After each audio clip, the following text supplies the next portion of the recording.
ఈ రోజే డౌన్లోడ్ చేయండి. మీ ఫేవరెట్ షోస్ చూడండి. 6 నెలల క్రితమే ఇంద్ర మే 25న చనిపోయాడు. మే 26న వీళ్ళు పెళ్లి చేసుకున్నారు.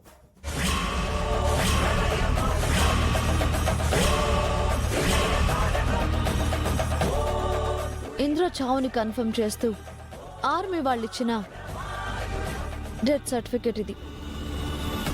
ఇందులో ఇంద్ర చనిపోయిన డేట్ క్లియర్గా ఉంది.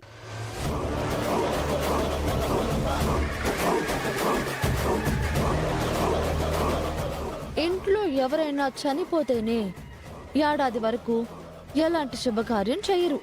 అలాంటిది ఈ ఇంటి మనిషిలా పెరిగిన ఇంద్ర చనిపోతే ఆ తర్వాతి రోజే గౌతమ్ అహల్యని ఎలా పెళ్లి చేసుకున్నాడు అంకుల్? అడగండి.